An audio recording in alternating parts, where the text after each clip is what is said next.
Every year, about 18,000 Ohioans are released from state prison. Thousands more leave county jails. It's important to have a housing plan. Housing would make a huge difference because getting a job, you have to fill out the application and you got to put an address down. But when you finish work, where are you going? Formerly incarcerated people are 10 times more likely to be homeless. Nationally, more than 40,000 people left a correctional facility in 2021 and went directly to a homeless shelter. There's a broad overlap of people who have experienced homelessness and have experienced some interaction with the criminal justice system. Housing insecurity can also increase the risk of rearrest and disproportionately impacts people of color. You need somewhere to lay your head at, because if you ain't got nowhere to lay at, you're running right back to the people, places, and the things that got us here in the first place. It's a vicious cycle. Help from correctional facilities and communities can be limited. Some cities want to do a better job. Toledo has an idea and is part of a national pilot program. The master leasing model, which is shared housing, each person would have a locked bedroom, so they have their own space. They would share common space in the house. The Housing Solutions Lab says there's reason to be optimistic. It points to that and other models of increased housing, specifically for recently released inmates. Among them, Sioux Falls, South Dakota. This was meant to be a demonstration project, and I'll say it just blew up. On this episode, we look at the need, the importance of collaboration, and how communities in our region and beyond are creating more housing for people impacted by the justice system. Let's get into it. This is Brick by Brick, solutions for a thriving community. Brick by Brick is made possible thanks to leading support from AES Ohio Foundation, Greater Cincinnati Foundation, and George and Margaret McLean Foundation, with additional support from Lori F. Johnston, Murray and Agnes Seasongood Good Government Foundation, the Robert and Adele Schiff Family Foundation, and more. Thank you. Hello and welcome to Brick by Brick, where we're highlighting solutions for a thriving community in Southwest Ohio. I'm your host, Ann Thompson. Let's talk numbers for a minute. Every year, more than 600,000 people in the U.S. are released from state and federal prisons. Another 9 million from local jails. That's a lot of people who need housing. In Ohio, it's 18,000 from state prisons annually and another 75,000 released from county jails, according to a 2024 reentry report by the Ohio Supreme Court. There are even higher numbers. The Prison Policy Initiative lumps people who have spent even as little as one night behind bars into that category to come up with 400,000 inmates leaving jail in Ohio every year. Simply having jail time attached to your record, regardless of the length of the sentence, creates barriers, and especially for housing. And since there's already a shortage of housing, the problem is exacerbated. Let's hear from the inmates themselves. Brick by Brick's Herns Laguerre Jr. visited a local jail. Its reentry program helps incarcerated individuals find work and get their life on track. But the program director shares that without housing, the efforts for the formerly incarcerated individuals might get derailed. All right. Everybody find a seat. Inmates enter the MANNA program at the Hamilton County Jail in Cincinnati. Hey, man, good to see you, brother. You in here? MANNA stands for Mentoring Against Negative Actions. It's a prison ministry run by former Bengal safety David Fulcher and his wife, Judy. David started the prison ministry back in 2002 in collaboration with local prisons' GED programs. He has helped countless individuals get their lives back on track. And most of these guys are really smart. I think some of these guys are probably smarter than me. But I think that the difference between me and them is the choice. All I do is try to put them on the track of making better choices when they get out. Travis Jewell was recently released from the Butler County Jail, where he was serving time for a substance abuse-related offense. David said Travis really absorbed the teachings of the MANNA program and was eager to give his life a new start. Travis texted me 5 minutes after he got out. Not everybody does that. He said, yep, I'm walking out. My girl's coming to pick me up, man, and I'm on my way home. But I wanted to let you know I was out, and I'm ready to work.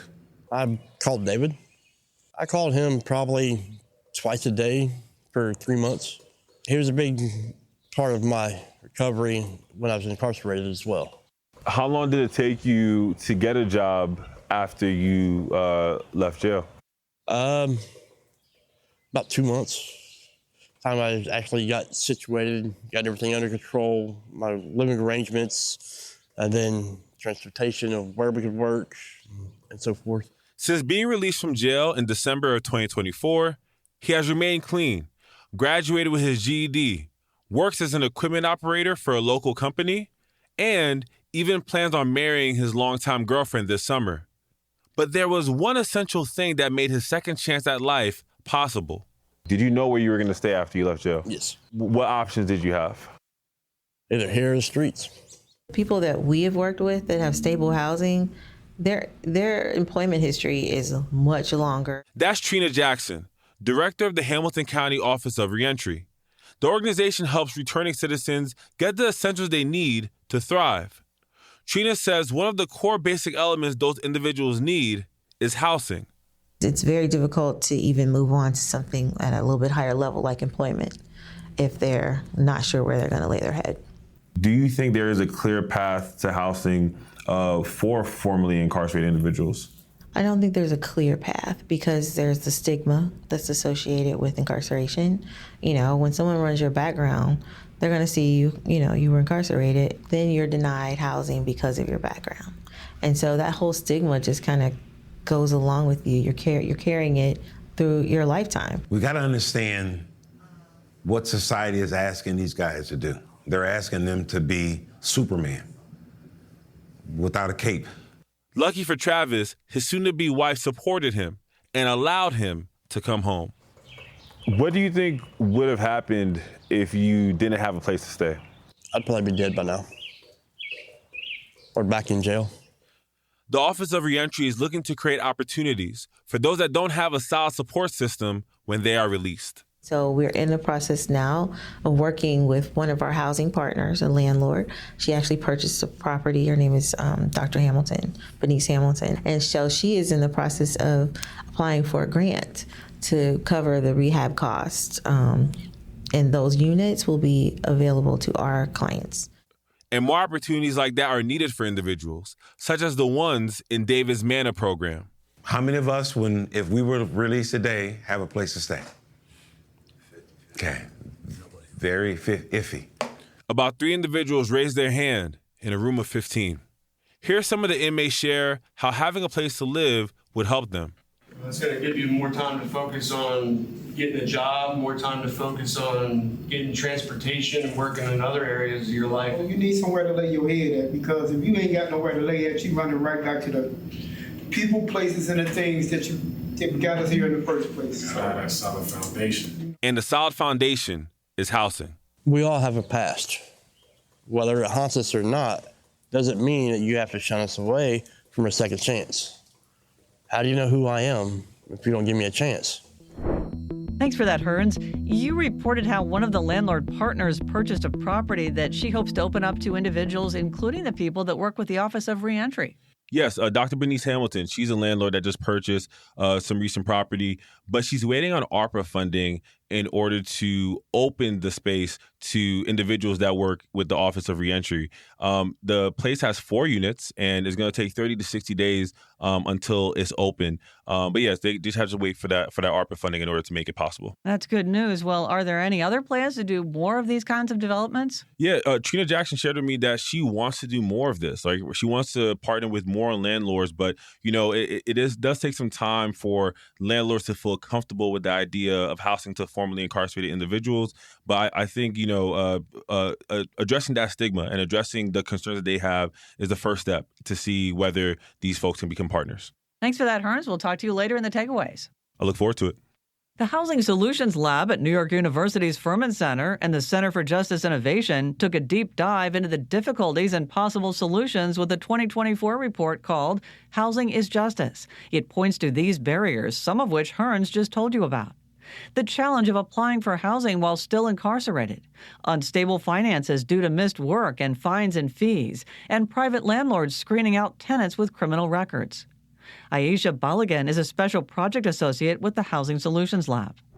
A lot of tenant screening processes look for criminal justice history, and some, including some publicly funded housing projects, will not house people with specific criminal justice backgrounds or specific criminal justice histories.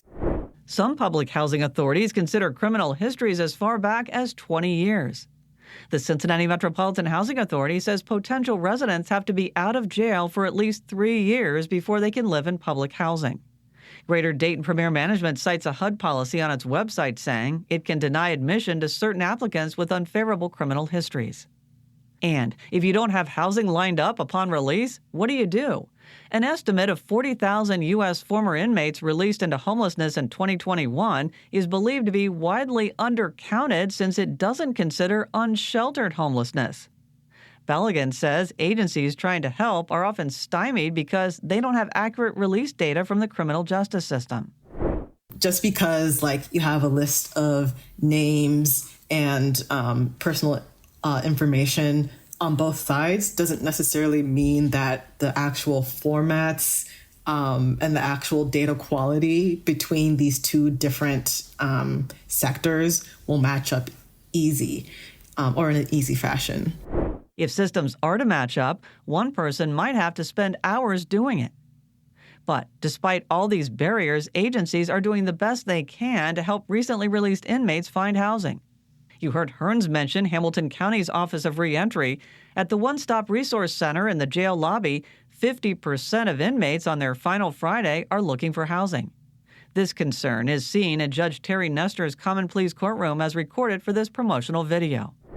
Judge, the state is concerned that Mr. Underly doesn't have stable housing. If you can, visit the reentry program today in the Justice Center in the jail. It's on the first floor. It goes from 10 till 2, where they have a variety of different programs for housing, addiction, and for mental health issues. That program has helped hundreds of people. Here's something else. Cincinnati's St. Vincent de Paul has a list of felon-friendly landlords, in addition to supportive community services and felon-friendly employers. Many surrounding counties have reentry courts, which also provide a variety of services, including help with housing. In all, Ohio has 10 certified reentry specialty dockets and 63 counties covered by reentry coalitions, which support the efforts of the court programs. In the city of Hamilton, Ohio, Municipal Court Judge Dan Gattemeyer holds an empowerment docket on the second Wednesday of every month. An average of 20 people charged with minor crimes show up to this court appearance and leave with housing vouchers, food, plans for drug and mental health treatment assistance, and more.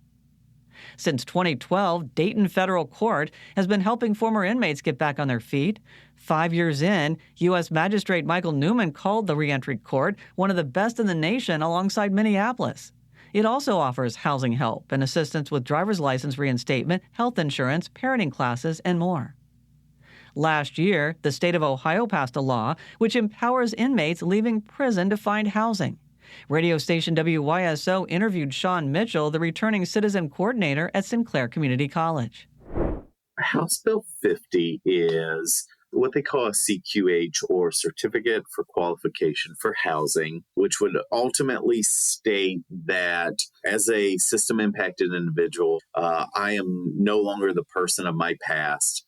Therefore, I've gone through this process. So you as a landlord, if you end up renting to me, and then if I go and commit another crime that cause some issue to my neighbor who you also rent to, they can't sue you within a civil court and claim that because you knowingly rented to me that you're now negligent and a party to this and therefore have some sort of responsibility. So it takes that negligence and responsibility off of the landlord. The Columbus Metropolitan Housing Authority says it is immediately committed to accepting these certificates of qualification for housing, but the Cincinnati Metropolitan Housing Authority is not, maintaining you have to be out of prison for at least 3 years, as we mentioned earlier. Ohio courts say there are both internal and external support services for justice-involved individuals within correctional facilities and halfway houses. Nationwide, change is happening, as the Housing Solutions Lab and the Center for Justice Innovation discovered when preparing their Housing is Justice report. They list dozens of efforts to help former inmates find housing, and some creating housing specifically for this population. One thing is for sure, if overall change is going to happen, Aisha Balogun says all parties must be at the table. And one thing that I want to highlight there in building political will is the importance of engaging people with lived experience in the, formation of solutions, and the importance of making sure that their voices are at the table and are kind of one of the main folks advocating for these types of solutions.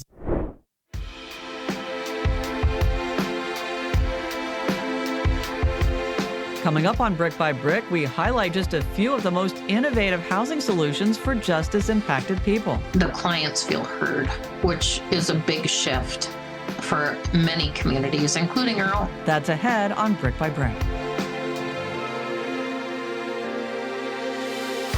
Brick by Brick is made possible thanks to the generous support of so many, including Diane and Dave Moshe, P&G, the Camden Foundation, the Stephen H. Wilder Foundation, Rosemary and Mark Schlachter, a donation in memory of Frank and Margaret Linhart, the A.T. Fulcher Jr., Lowe Simpson Fund, and more. Thank you. We couldn't do this work without you. Hey, we all have a different story, even if we grew up in the same neighborhood or city, especially if we're talking about housing stories. Hi.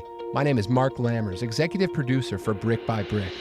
Growing up, I lived on the west side of Cincinnati in a single-family home, but I've also experienced apartment life in good and bad settings in a number of different cities. I learned a lot from those times in my life and from my journey as a whole. Now we want to hear about your housing story. That's the new audience question that's live on our show pages at thinktv.org and cetconnect.org. Log in and hit the green button to share your journey and what you learned from it. We hope to share some of your experiences and lessons as we move forward on Brick by Brick so we can all get smarter together. Thanks. Welcome back to Brick by Brick. For its study, the Housing Solutions Lab and the Center for Justice Innovation did an online survey, conducted 32 in-depth interviews, and scanned more than 50 programs to find out how housing agencies and criminal justice systems are working together. You can find a link to the report at cetconnect.org and thinktv.org. They also take cities under their wing, according to Aisha Balogun.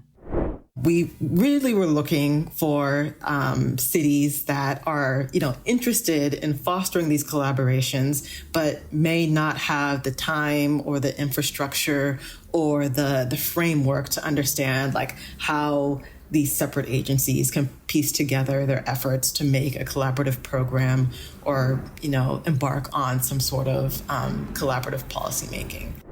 Toledo was recently chosen to be part of the 16-month Housing Justice Peer Network program. Tom Luettke is Reentry Coordinator at the Criminal Justice Coordinating Council in Lucas County. Anthem Blue Cross gave his agency more than $100,000 to start a master leasing program. What is that? It's a renovated house where the landlord holds the lease and would move about 4 recently released inmates into their own bedroom. They would share a common space with other justice-impacted tenants. Luettke is still figuring out the particulars.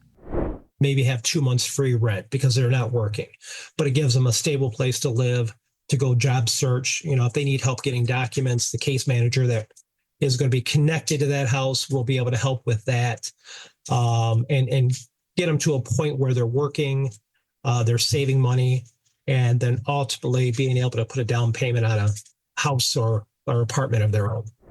Luettke is trying to put together additional funding to get the program off the ground in multiple houses. It lost a federal grant. He says it's a model that could help any number of people. So we're hoping that this master leasing model might be an off-ramp at the start of the homelessness system. It'll help alleviate the stress on the shelters, but also provide opportunities for people that are ready to be rapidly rehoused, maybe to move into a master leasing model. Toledo is no stranger to helping former inmates. A couple of years ago, a 45-unit apartment building opened focused on unhoused people with criminal histories. In addition, the county has what Luettke calls extremely robust criminal justice data, connecting 140 law enforcement agencies, jails, and courts into one network with integrated applications. This can help coordinate housing. And through a diversion program being studied by Harvard, Toledo has reduced its jail population by 40% in 10 years. The Housing is Justice report focuses on a number of successful programs to increase housing for recently released inmates. One is a home sharing model in California. It partners with homeowners who are willing to rent spare bedrooms to people returning from a long incarceration. In New York, there's a similar program for households welcoming back family members in this situation. The Urban Institute teamed with local communities, including Sioux Falls, South Dakota, to acquire or develop new housing using funds from the MacArthur Foundation. Minnehaha County is showing early signs of success. Director for Human Services, Kari Benz, welcome to Brick by Brick. Thanks so much. I'm excited to be here. It was exciting to get the invite, so thank you. So what is the housing need in Sioux Falls for people just getting out of prison? I know a large part of the population you serve is Native American. Correct. Yeah, I think one of the biggest challenges that those that have been impacted by the criminal justice system is finding housing and the opportunity to live in a space just like you and me.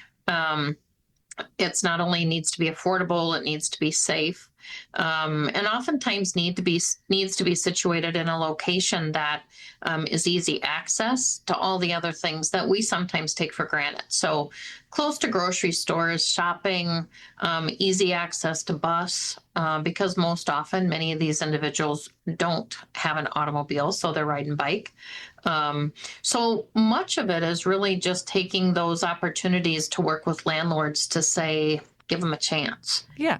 Well, how have you served them over the years and helped them find housing? And then how are you working with the Urban Institute and the MacArthur Foundation to provide additional services? I think over the course of time, us, along with many of our partners in the community, have really worked at gaining trust from the landlords and saying, listen, if you're willing to give them a shot, we'll walk alongside of you. So I think that in the past, we've struggled because we just didn't have some of those relationships. So we've made a very concerted effort at building that trust with the landlords. I think that's a huge component.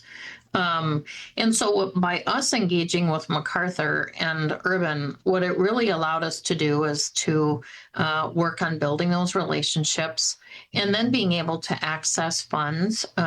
We were fortunate enough to get some funds that came in through our Sioux Falls Housing Authority. And it was PRI dollars, which is kind of it's investment dollars that agencies or businesses can get access to that are basically they're like low interest loans. And it allows them to purchase, rehab, do the things that they need to do to be able to provide a new type of housing or a different type of housing for these individuals. So they came alongside of us. We were able to use their funds to create our program, which they named it. It's called Just Home. It started out as a demonstration project and for us just took off. It just ignited in the community. And so we have great partners. And so this really offered us the chance to look at housing a whole lot different. That's great. So for those of us outside the community, what kind of housing was created? So with that the PRI money, the investment dollars, we had agencies that came in and we have expanded some apartments called Glory House Apartments.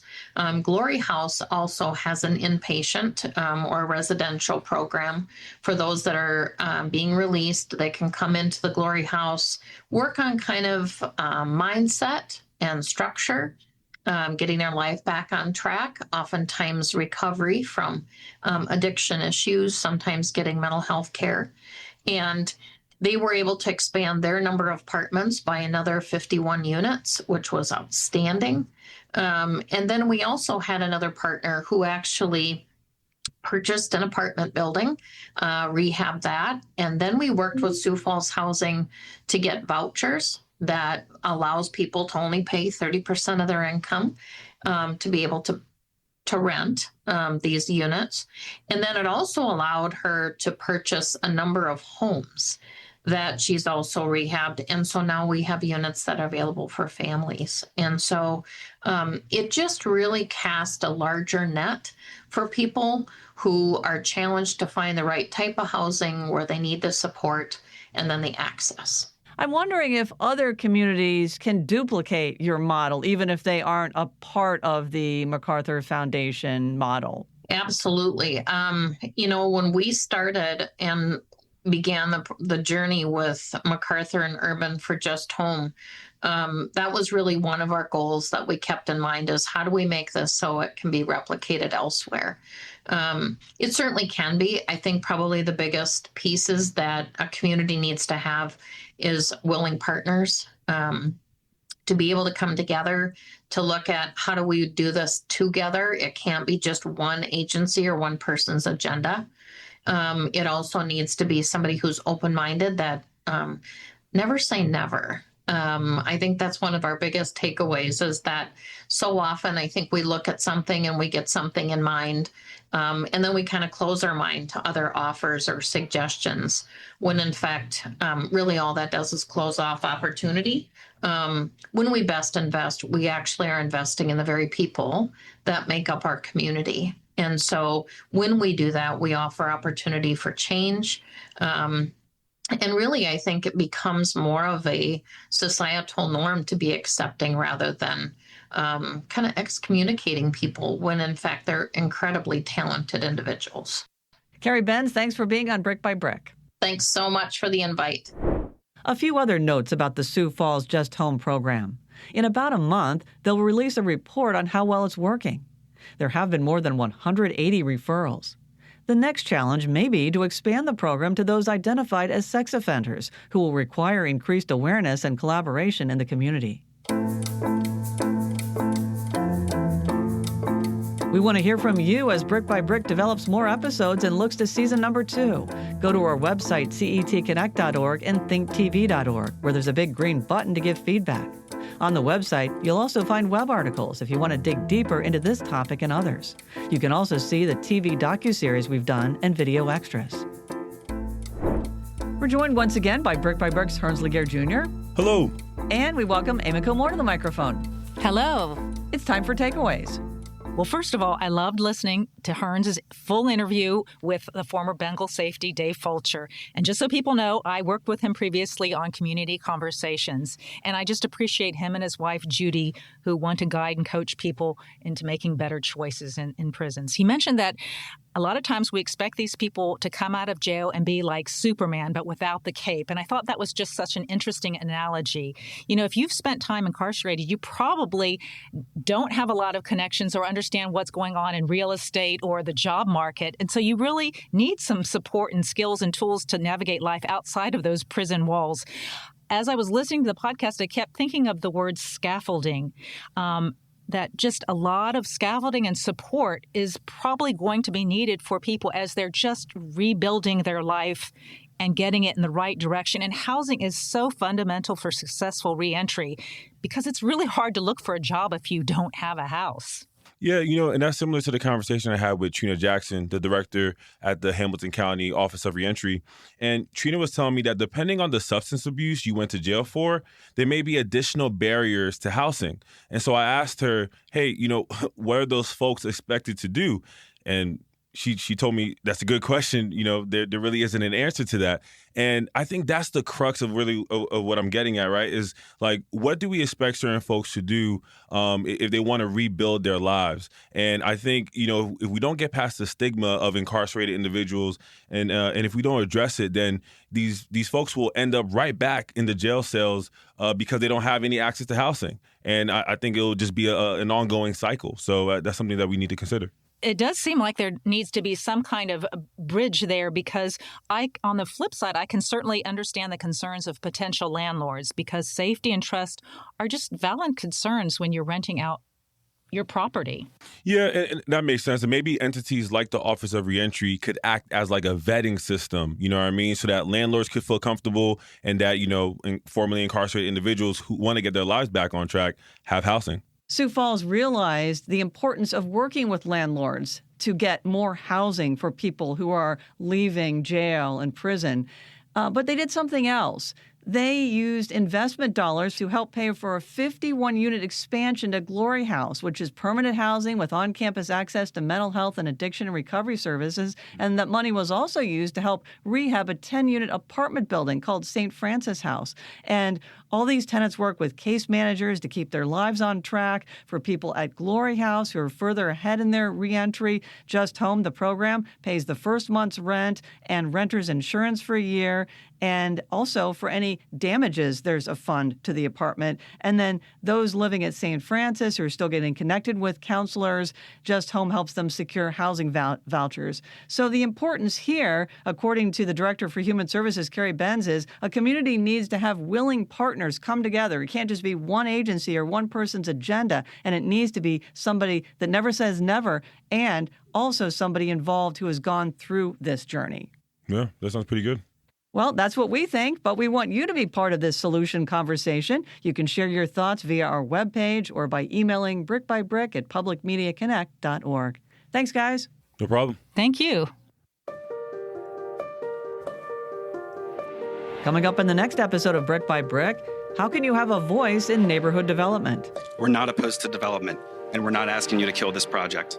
What we want is for this project to comply with the current zoning code, or if it can't, for you to force the developer to collaborate with us on a project that is suitable for Hyde Park Square. How and what everyday citizens can do no matter where the project may be. A Solutions Sidebar conversation with Cincinnati Councilmember Mark Jeffries and Invest in Neighborhoods Elizabeth Bartley. Next time on Brick by Brick. That's our show. If you like what you hear, please rate and review our podcast. It helps finding the pod a little easier. If you like what you heard, please share it with your friends, family, or your neighborhood council. For Hearns Laguerre Jr. and Amico Moore, I'm Ann Thompson. We'll be back soon with more solutions. Take care. Our show is produced, hosted, and edited by me, Ann Thompson, with reporting and story editing from Hearns Laguerre Jr. and Amico Moore. Our executive producer is Mark Lammers. Our show consultant is Gloria Skursky. Gabe Wimberly is our audio engineer and mixer. Zach Kramer runs the lights and cameras. Derek Smith is our production specialist, and Jason Garrison is our production manager. Kelly May heads up our marketing and promotions, along with Mike Shea and Bridget Dillenberger. Alyssa Stephenson handles the website, and Steve Wright is our designer. Bill Dean and Andreas Kruja are the engineers for the show, and our chief content officer is Colin Shenamblo. Our music is from Universal Production Music. Brick by Brick, Solutions for a Thriving Community is a production of CET and Think TV, Southwest Ohio PBS member stations.